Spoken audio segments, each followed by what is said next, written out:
सुबह उठकर ब्रश करते समय नोरा को अपने आसपास कुछ अजीब महसूस होता है। खतरा समझकर वो आसपास ध्यान से देखने जाती है। तब जो वो देखती है उससे उसका दिल ठंडा पड़ जाता है। असल में नोरा इस समय समुद्र के कई हजार फीट नीचे है, जहां आज तक सूरज की रोशनी नहीं पहुंची। समुद्र की इतनी गहराई में पानी का प्रेशर इतना ज्यादा होता है कि वो 1 सेकंड से भी कम समय में इंसान के शरीर को कुचलकर पानी में मिला सकता है। इसी जगह समुद्र पर रिसर्च करने के लिए एक बेस या स्टेशन बनाया गया है और उसी बेस के अंदर वो लोग रहते हैं। नोरा बताती है कि महीनों तक इतनी गहराई में रहने पर बाहर दिन है या रात ये समझना भी मुश्किल हो जाता है। कभी कभी तो सपना और हकीकत में फर्क करना भी कठिन हो जाता है, लेकिन फिर भी उन्हें अपनी ड्यूटी निभानी पड़ती है। नोरा ये बातें बता ही रही होती हैं कि अचानक पूरे बेस की लाइट्स अजीब तरह से ब्लिंक करने लगती हैं। क्या हो रहा है ये देखने के लिए जैकेट पहनकर नोरा आगे बढ़ती है। तभी उसे पता चलता है कि ऊपर से पानी लीक हो रहा है और ये दृश्य देखकर उसका दिल पूरी तरह ठंडा पड़ जाता है। समुद्र की इतनी गहराई में पानी का प्रेशर इतना ज्यादा होता है कि वो 1 सेकंड में इंसान की हड्डियों को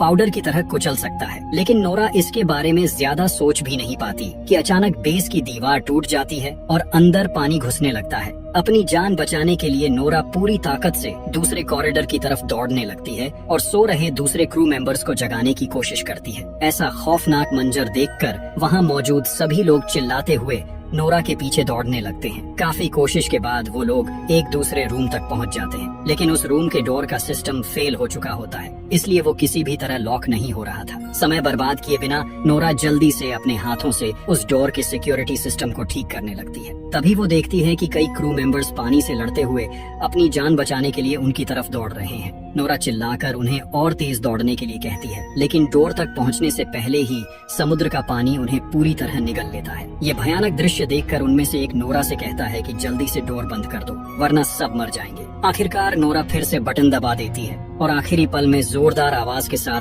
गेट बंद हो जाता है। कुछ ही सेकंड में सब कुछ फिर से अजीब तरह से शांत हो जाता है। थोड़ी देर बाद उनका एक साथी रोड्रिगो कहता है कि शायद कोई बड़ा भूकंप आया होगा, वरना ऐसा होना मुश्किल है। इसके बाद वो लोग कंट्रोल रूम से संपर्क करने की कोशिश करते हैं, लेकिन वहाँ से कोई जवाब नहीं आता। मतलब कंट्रोल रूम से उनका पूरा संपर्क टूट चुका था। उसी समय उन्हें एक दिल दहला देने वाली अजीब आवाज सुनाई देती है। उन्हें लगता है जैसे बेस के बाहर कोई बहुत बड़ा रहस्यमय ऑब्जेक्ट पानी के अंदर हिल रहा है और अपने तेज नाखूनों से बेस की दीवारों पर वार कर रहा है। खतरा बढ़ सकता है, ये सोचकर नोरा और रोड्रिगो देर किए बिना एस्केप पॉड्स की तरफ निकल पड़ते हैं। टूटे फूटे बेस के अंदर से गुजरते हुए वो किसी तरह सर्वर रूम तक पहुंचते हैं और खराब हो चुके कम्युनिकेशन सिस्टम को ठीक करने लगते हैं। लेकिन तभी वही डरावनी तेज आवाज फिर से पास से सुनाई देती है। अब उन्हें शक होने लगता है कि ये कोई सामान्य भूकंप नहीं हो सकता। नोरा सिस्टम का डेटा चेक करके देखती है कि पूरा बेस ताश के घर की तरह टूटकर गिर चुका है, सिर्फ कुछ ही हिस्से किसी तरह टिके हुए हैं। इसके बाद नोरा और रोड्रिगो एस्केप पॉड की तरफ जाने के लिए आगे बढ़ते हैं। टूटे फूटे बेस के अंदर से रेंगते हुए वो लोग रास्ता खोजने की कोशिश करते हैं। तभी पीछे से कोई दर्द भरी आवाज में चिल्लाता है,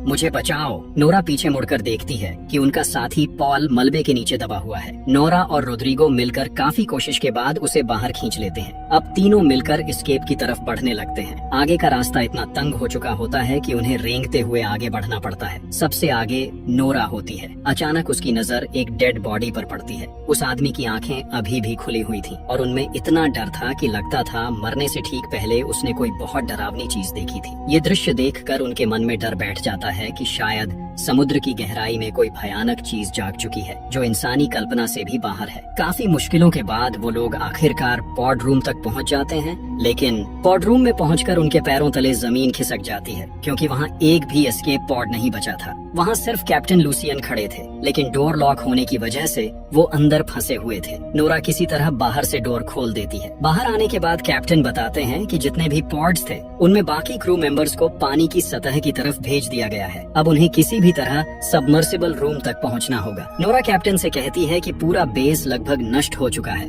उन्हें ये भी नहीं पता कि कितने लोग अभी जिंदा हैं या वो खुद बच पाएंगे भी या नहीं। नोरा फिर कैप्टन से पूछती है कि आखिर ये सब हो क्या रहा है, क्या ये सच में भूकंप है या कुछ और। कैप्टन कहते हैं कि अपनी जिंदगी में उन्होंने पहली बार ऐसा कुछ देखा है, लेकिन अब उन्हें मिलकर इस स्थिति का सामना करना होगा। इसके बाद वो लोग कंट्रोल रूम की तरफ जाते हैं, जहां एमिली और स्मिथ पहले से ही बाहर की दुनिया से संपर्क करने की कोशिश कर रहे थे, लेकिन कहीं से भी कोई सिग्नल नहीं मिल रहा था। ऊपर से कंट्रोल रूम को बार बार ऐसे झटके लग रहे थे जैसे बाहर से कोई बहुत बड़ा चीज पूरे बेस को ऊपर की तरफ धकेलने की कोशिश कर रही हो। नोरा सिस्टम चेक करके बताती है कि बेस के ऊपर वाले सभी फ्लोर्स और कूलिंग टावर पूरी तरह खत्म हो चुके हैं, लेकिन असली खतरा बेस का कोर है जो पूरे बेस को पावर सप्लाई देता है। वो किसी भी समय फट सकता है। अगर कोर फट गया तो धमाका इतना भयानक होगा कि एक पल में पूरा रिसर्च स्पेस राख बन जाएगा। अब उनके पास बचने का कोई रास्ता नहीं बचा, क्योंकि बाकी एस्केप पॉड्स पहले ही टूटकर नष्ट हो चुके हैं। जब सब लोग अपनी निश्चित मौत मानकर उम्मीद छोड़ने लगते हैं, तभी कैप्टन कहते हैं कि उनके पास एक आखिरी मौका है। उन्हें बेस के सबसे गहरे हिस्से में जाना होगा, जहां ड्रिलिंग का काम चल रहा था। शायद वहां उन्हें कोई पॉड मिल जाए। कैप्टन की ये बात सुनकर पॉल कहता है कि वो ड्रिलिंग साइट यहाँ से करीब 1.5 किलोमीटर दूर है। ऐसे हालात में वो वहाँ कैसे पहुँचेंगे? इसी बातचीत के दौरान स्मिथ को ड्रिलिंग साइट से आया आखिरी सिग्नल मिलता है, लेकिन उसे सुनकर सबकी आवाज डर से सूख जाती है, क्योंकि उस सिग्नल में सिर्फ लोगों की दर्द भरी चीखें और किसी भयानक जानवर की डरावनी आवाज सुनाई दे रही थी। इसी बीच अचानक तभी पूरा बेस फिर से अजीब तरीके से कांपने लगता है। ऐसा लगता है जैसे अंधेरे में छिपा कोई दानव पूरे स्टेशन को खिलौने की तरह तोड़ देना चाहता हो। पॉल निराश होकर कहता है कि उन्हें इतनी गहराई तक ड्रिलिंग नहीं करनी चाहिए थी। शायद उन्होंने किसी ऐसे शैतान को जगा दिया है जिसे छेड़ना ही नहीं चाहिए था। कोई और रास्ता न होने की वजह से सब लोग भारी अंडर वाटर सूट्स पहन लेते हैं। अब ये सूट्स ही उनकी जिंदगी की आखिरी उम्मीद थे। लेकिन जैसे ही वो समुद्र की गहराई में कदम रखते हैं, अचानक रोड्रिगो के हेलमेट में दरार पड़ जाती है। पानी के भयानक प्रेशर से पलक झपकते ही उसका पूरा शरीर फटकर चकनाचूर हो जाता है। अपने साथी की ऐसी दर्दनाक मौत देखकर कोई भी खुद को संभाल नहीं पाता। नोरा जब इस काले गहरे समुद्र की तरफ देखती है तो उसे लगता है कि ये सन्नाटा अंतरिक्ष से भी ज्यादा डरावना है। साथी को खोने का दुख और मौत का डर लेकर वो किसी तरह कार्गो लिफ्ट की छत पर कूदते हैं और उसके अंदर घुस जाते हैं। तब कैप्टन सबको बताते हैं कि उन्हें जितनी जल्दी हो सके इस बेस से दूर जाना होगा, क्योंकि ये किसी भी समय ज्वालामुखी की तरह फट सकता है। इसके बाद लिफ्ट उन्हें लेकर समुद्र की ओर भी गहराई में उतरने लगती है। तभी लिफ्ट की स्क्रीन पर किसी पॉड से मदद का सिग्नल दिखाई देता है। कैप्टन जल्दी से लिफ्ट रोक देते हैं और पॉल व स्मिथ को कहते हैं कि जो भी ये सिग्नल भेज रहा है उसे ढूंढ कर लाओ। दोनों फिर से भारी अंडर वाटर सूट्स पहनकर पानी में उतर जाते हैं, लेकिन बाहर इतना घना अंधेरा होता है कि सूट की लाइट से भी ठीक से कुछ दिखाई नहीं देता। आगे बढ़ते हुए स्मिथ को महसूस होता है कि अंधेरे में कोई चीज शायद उनका पीछा कर रही है। किसी तरह वो उस स्पॉट तक पहुंच जाते हैं जहां से सिग्नल आया था, लेकिन पास जाकर देखते हैं कि पूरा रास्ता किसी अजीब चिपचिपे पदार्थ से ढका हुआ है। उन्होंने पहले कभी ऐसी चीज नहीं देखी थी। पॉड के अंदर किसी को न पाकर वो आसपास तलाश करने लगते हैं। तभी उन्हें केबल्स में उलझा हुआ अपने एक साथी का डेड बॉडी मिलता है। ये देखकर कैप्टन तुरंत उन्हें वापस अंदर आने का आदेश देते हैं, लेकिन उसी समय पॉल और स्मिथ देखते हैं कि उस डेड बॉडी की पीठ के अंदर कुछ जिंदा हिल रहा है। वो कुछ समझ पाते उससे पहले ही उसकी पीठ से बिजली की रफ्तार से एक अजीब जानवर बाहर निकलकर पॉल पर हमला कर देता है। हालांकि स्मिथ किसी तरह उस छोटे क्रीचर को मार देता है। उस क्रीचर को साथ लेकर वो लोग फिर से लिफ्ट में वापस आ जाते हैं। पॉल बताता है कि ये जीव उस डेड बॉडी को नोच नोच कर खा रहा था। एमिली जब उस क्रीचर को देखती है तो उसे उसके आसपास तेज नुकीले पंजे दिखाई देते हैं। तब एमिली कहती है कि शायद ड्रिलिंग के दौरान उन्होंने गलती से ऐसा कोई गड्ढा खोल दिया है जहां पहले से ही अजीब और खतरनाक जीव रहते थे, और अब उनकी वजह से वो गुस्से में आ गए हैं। एमिली की ये बात चल ही रही होती है कि अचानक लिफ्ट की सारी लाइट्स बंद हो जाती हैं। नोरा किसी तरह सिस्टम को फिर से ठीक करने लगती है, लेकिन जैसे जैसे लिफ्ट नीचे उतरती है, बाहर से कोई बड़ा जीव उसे जोर जोर से धक्का देने लगता है। तभी पॉल की नजर टेबल पर रखे उसी छोटे क्रीचर पर पड़ती है। वो सोचने लगता है कि क्या बाहर उसका माँ है। शायद उन्होंने बहुत बड़ी गलती कर दी है। भयानक झटकों के बीच लिफ्ट के अंदर सभी लोग पत्थर की तरह चुप खड़े रहते हैं। चारों तरफ इतनी गहरी खामोशी होती है कि उन्हें अपनी धड़कन तक साफ सुनाई देती है। उसी समय कैप्टन जब लिफ्ट की छत के कांच पर टॉर्च की रोशनी डालते हैं तो अचानक एक विशालकाय क्रीचर उस कांच पर जोर से हमला कर देता है, और वो किसी दानव जैसे इंसान की तरह दिख रहा था। सब लोग बुरी तरह डर जाते हैं। तभी अगले ही पल बेस के ऊपर वाले हिस्से में जोरदार एक्सप्लोजन हो जाता है। रोशनी इतनी तेज होती है कि लगता है जैसे समुद्र की गहराई में अचानक सूरज निकल आया हो। इस धमाके के झटके से लिफ्ट के मोटे केबल्स टूट जाते हैं और लिफ्ट तेजी से नीचे गिरने लगती है। इसलिए सभी लोग जल्दी से अपने हेलमेट्स पहन लेते हैं। लिफ्ट समुद्र की तलहटी से टकराने से पहले ही वो लोग बाहर कूद जाते हैं, लेकिन एक्सप्लोजन की वजह से ऊपर से ब्रिज के भारी लोहे के टुकड़े और मलबा बारिश की तरह गिरने लगता है। अपनी जान बचाने के लिए सब लोग एक दूसरे को संभालते हुए किसी तरह दौड़कर ड्रिलिंग चेम्बर के दरवाजे तक पहुंचते हैं। चारों तरफ गहरा अंधेरा होता है और उस अंधेरे में कुछ अजीब सी परछाइयां दिखाई देती हैं। उधर ड्रिलिंग चेम्बर का डोर भी जैम हो चुका होता है। काफी कोशिश के बाद वो लोग किसी तरह उसके अंदर घुस जाते हैं। तभी ऊपर से फिर एक डरावनी आवाज सुनाई देती है। कैप्टन सबको समझाते हुए कहते हैं कि शायद ये ऊपर से बेस के टूटे हुए हिस्से गिरने की आवाज है। इसके बाद वो लोग उस सुरंग जैसे चेम्बर के अंदर धीरे धीरे आगे बढ़ने लगते हैं। जैसे जैसे वो आगे बढ़ रहे थे, रास्ता और भी संकरा होता जा रहा था। एक जगह पहुंचकर उन्हें पता चलता है कि आगे का रास्ता मलबे की वजह से पूरी तरह बंद हो चुका है। तब नोरा हिम्मत करके कहती है कि वो पानी के नीचे तैरकर दूसरी तरफ जाएगी। वो अपना हेलमेट ठीक से पहनकर पानी में डुबकी लगाती है और तैरते हुए दूसरी तरफ पहुंच जाती है। वहां पहुंचकर वो बाकी सबको भी आने का इशारा करती है। एक एक करके सब लोग दूसरी तरफ पहुंच जाते हैं, लेकिन सबसे आखिर में पॉल रह जाता है। तभी पॉल को महसूस होता है कि पीछे के अंधेरे पानी में कोई मौजूद है। जैसे ही वो पीछे मुड़कर देखता है, एक अजीब क्रीचर पानी के अंदर गायब हो जाता है। कैप्टन उसे बार बार आवाज देते हैं, लेकिन पॉल की तरफ से कोई जवाब नहीं आता। मजबूर होकर सब लोग पॉल के सूट से जुड़ी केबल को पकड़कर जोर से खींचने लगते हैं। कुछ देर बाद पॉल उनके पास वापस आ जाता है और सब लोग राहत की सांस लेते हैं। लेकिन अगले ही पल पॉल की केबल को कोई अदृश्य ताकत दूसरी तरफ से जोर से खींच लेती है। डर के मारे पॉल चिल्लाने लगता है। बाकी सब लोग घबराकर केबल काटने की कोशिश करते हैं, लेकिन तब तक बहुत देर हो चुकी होती है। पलक झपकते ही पॉल के शरीर का एक हिस्सा उससे अलग हो जाता है। अचानक पॉल के हेलमेट में खून भरने लगता है और वहीं उसकी दर्दनाक मौत हो जाती है। ये देखकर बाकी सब डर और दहशत में अपनी जान बचाने के लिए वहाँ से भागने लगते हैं। कुछ देर बाद कैप्टन फिर से रेडियो के जरिए ऊपर की दुनिया से संपर्क करने की कोशिश करते हैं, लेकिन वहाँ से कोई जवाब नहीं आता। पॉल की मौत के बाद सब लोग पूरी तरह टूट चुके होते हैं। एक एक करके उनके साथी किसी अदृश्य ताकत के हाथों मारे जा रहे थे। तभी वो लोग एक कंट्रोल रूम में खड़े होते हैं, जहां से बाहर का डरावना नजारा साफ दिखाई देता है। उनके बेस स्टेशन की ड्रिलिंग मशीन इतनी बुरी तरह मुड़ी तुड़ी पड़ी होती है जैसे किसी ने उसे खिलौने की तरह तोड़ दिया हो। स्मिथ हैरान होकर कहता है कि 6000 टन वजन की ड्रिलिंग मशीन का इस तरह नष्ट होना क्या सच में संभव है? एमिली कांपते हुए कहती है कि ये सब उनकी गलती है। उन्होंने समुद्र की गहराई को छेड़ा है और अब समुद्र उनसे बदला ले रहा है। शायद उन्हें यहाँ आना ही नहीं चाहिए था।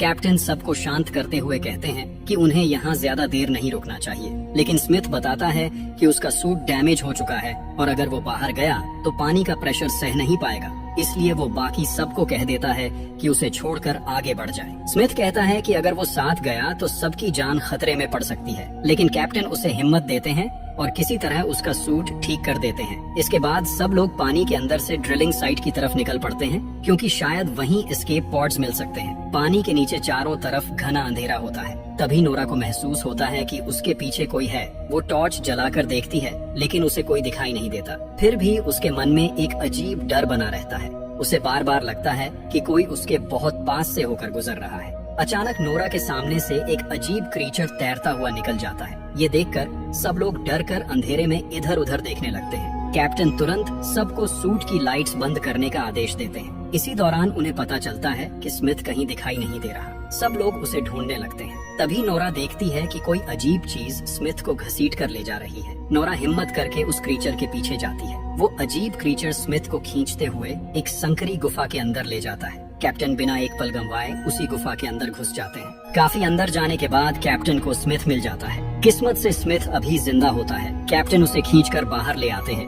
लेकिन थोड़ी देर बाद कैप्टन को याद आता है कि स्मिथ की गन गुफा के अंदर ही रह गई है। इसलिए वो फिर से गुफा के अंदर जाकर गन निकालने लगते हैं, लेकिन जैसे ही वो वापस लौटने लगते हैं, गुफा की गहराई से एक भयानक मॉन्स्टर अचानक निकलकर कैप्टन को पकड़ लेता है और ऊपर की तरफ खींचने लगता है। कैप्टन के सूट की केबल में फंसने की वजह से नोरा भी उसके साथ ऊपर की तरफ खींचने लगती है। पानी के अंदर संघर्ष करते हुए कैप्टन और वो अजीब क्रीचर एक बड़े प्लेटफॉर्म पर जा टकराते हैं। प्लेटफॉर्म के किनारे कैप्टन को लटका हुआ देखकर नोरा उसे बचाने की कोशिश करती है। तभी वो भयानक क्रीचर फिर से उनके सामने आ जाता है। वो इतना विशाल होता है कि लगता है जैसे वो इस दुनिया का ही जीव नहीं है। वो अपना विशाल मुंह खोलकर नोरा के हेलमेट को निगलने की कोशिश करता है। उसी समय कैप्टन अपनी नाइफ निकालकर उस मॉन्स्टर पर वार करते हैं। दर्द से तड़पकर वो क्रीचर नोरा और कैप्टन दोनों को तेजी से ऊपर की तरफ खींचने लगता है। कैप्टन समझ जाते हैं कि अगर वो इसी रफ्तार से ऊपर जाते रहे तो पानी के भयानक प्रेशर से उनका सूट फट जाएगा। इसलिए वो नोरा से कहते हैं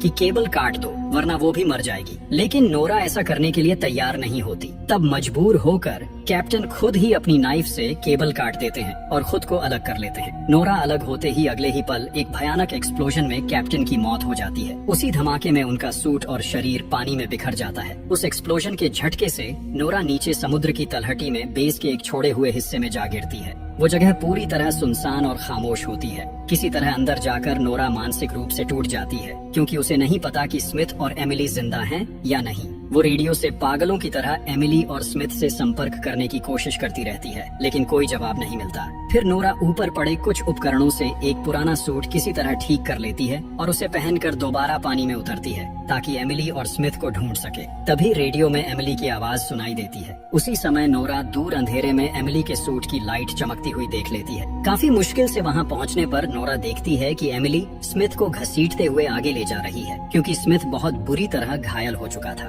नोरा एमिली को शांत करती है और दोनों मिलकर स्मिथ को खींचते हुए उस गहरे अंधेरे की तरफ बढ़ने लगते हैं। चारों तरफ माहौल बहुत डरावना होता है। हर पल ऐसा लगता है जैसे कोई भयानक परछाई छिपकर उन्हें देख रही हो। कई साथियों को खोने के बाद आखिरकार वो लोग ड्रिलिंग साइट तक पहुंच जाते हैं, लेकिन वहां पहुंचकर खुश होने की बजाय वो और ज्यादा घबरा जाते हैं, क्योंकि ड्रिलिंग साइट के मेन गेट तक पहुंचने के लिए बीच में एक पुल जैसा रास्ता पार करना पड़ता है और उस पूरे पुल पर हजारों खतरनाक क्रीचर्स गहरी नींद में पड़े हुए होते हैं। अगर उन्हें मेन गेट तक पहुंचना है तो इन्हीं क्रीचर्स के बिल्कुल पास से गुजरना पड़ेगा, और अगर उनमें से एक भी जाग गया तो पल भर में हजारों जानवर उन्हें फाड़ कर खा सकते हैं। कोई और रास्ता न होने की वजह से वो धीरे धीरे आगे बढ़ने लगते हैं, लेकिन बदकिस्मती से एक क्रीचर अचानक जाग जाता है और नोरा पर हमला कर देता है। नोरा चिल्लाकर एमिली से कहती है कि वो तुरंत वहाँ से भाग जाए। वो क्रीचर अपना विशाल मुंह खोलकर नोरा को निगलने की कोशिश करता है, लेकिन नोरा डरने के बजाय हिम्मत दिखाती है और अपनी गन से उस क्रीचर के पेट के अंदर गोली मार देती है। दर्द से तड़पते हुए वो क्रीचर वहीं मर जाता है। इसके बाद नोरा उसका शरीर चीरकर किसी तरह बाहर निकल आती है, लेकिन तब तक आसपास के बाकी सारे मॉन्स्टर्स जागने लगते हैं। ये देखकर नोरा अपनी गन रिलोड करने ही वाली होती है कि अचानक वो देखती है कि जिस प्लेटफॉर्म पर ये क्रीचर्स उल्टे लटके हुए थे वो पूरा हिस्सा ऊपर उठकर अंधेरे में गायब हो जाता है। उसी समय नोरा सामने वाली बिल्डिंग के ऊपर एक विशाल छाया खड़ी देखती है। जब वो उस छाया पर गोली चलाने के लिए ध्यान से देखती है तो उसके दिल की धड़कन लगभग रुक जाती है। उसके सामने एक दानव जैसा समुद्री राक्षस खड़ा होता है। वो इतना विशाल था कि उसके सामने 50 मंजिला बिल्डिंग भी खिलौने जैसी लगती थी। अपनी जान बचाने के लिए नोरा पूरी ताकत से मेन गेट की तरफ दौड़ने लगती है। वो विशाल मॉन्स्टर अपने पैर से पुल पर इतनी जोर से हमला करता है कि लगता है जैसे पानी के नीचे कोई परमाणु बम फट गया हो। उस धमाके के झटके से नोरा दूर जाकर गिरती है और बेहोश हो जाती है। अगले ही पल एमिली नोरा को खींचते हुए मेन गेट के अंदर ले आती है और जल्दी से दरवाजा बंद कर देती है। स्मिथ, नोरा और एमिली किसी तरह अंदर आ तो जाते हैं, लेकिन खतरा अभी खत्म नहीं हुआ था। वो विशाल मॉन्स्टर पूरे ड्रिलिंग साइट बिल्डिंग को जमीन से उखाड़ने की कोशिश करने लगता है। किसी तरह वो लोग आगे बढ़ते हुए पॉड रूम तक पहुंच जाते हैं। वहाँ कुल 3 पॉड्स होते हैं। नोरा जल्दी से चेक करती है और पता चलता है कि उनमें से सिर्फ 2 ही ठीक से काम कर रहे हैं। इसलिए बिना समय गंवाए नोरा और एमिली पहले स्मिथ को एक वर्किंग पॉड में बैठाकर ऊपर की तरफ भेज देते हैं। इसके बाद नोरा एमिली से कहती है कि वो दूसरे पॉड में बैठ जाए, लेकिन एमिली समझ जाती है कि बाकी बचा पॉड खराब है, इसलिए वो नोरा को अकेला छोड़कर जाने के लिए तैयार नहीं होती। तब नोरा उसे समझाते हुए कहती है कि स्मिथ के साथ उसका पूरा भविष्य है, इसलिए उसे जाना ही होगा। एमिली रोते हुए कहती है कि नोरा को जरूर वापस आना होगा, वो उसका इंतजार करेगी। ये कहकर नोरा एमिली का पॉड लॉन्च कर देती है। अब पूरे बेस में सिर्फ नोरा ही अकेली बची होती है। उसी समय पॉड रूम की कांच की दीवारों पर बाहर से छोटे छोटे क्रीचर्स हमला करना शुरू कर देते हैं। नोरा सिस्टम चेक करती है और देखती है कि हजारों अजीब क्रीचर्स स्मिथ और एमिली के पॉड्स का पीछा कर रहे हैं। नोरा गहरी सांस लेकर बेस के पावर कोर को अपने हाथों से ओवरलोड कर देती है। इससे पूरे बेस स्टेशन का सेल्फ डिस्ट्रक्ट मोड चालू हो जाता है। कुछ सेकंड की काउंटडाउन खत्म होते ही वहाँ भयानक एक्सप्लोजन हो जाता है। ये धमाका इतना ताकतवर होता है कि वो विशाल समुद्री मॉन्स्टर भी इससे बच नहीं पाता। उसके साथ साथ बाकी सारे क्रीचर्स भी आग में जलकर खत्म हो जाते हैं। इस तरह नोरा अपनी जान कुर्बान करके अपने दोनों साथियों की जिंदगी बचा लेती है। बाद में न्यूज में दिखाया जाता है कि ड्रिलिंग साइट से 2 क्रू मेंबर्स को जिंदा बचा लिया गया है और इसी के साथ कहानी खत्म हो जाती है। ये कहानी दिखाती है कि जब इंसान प्रकृति की सीमाओं को पार करने की कोशिश करता है तो प्रकृति उसे कड़ा सबक सिखाती है।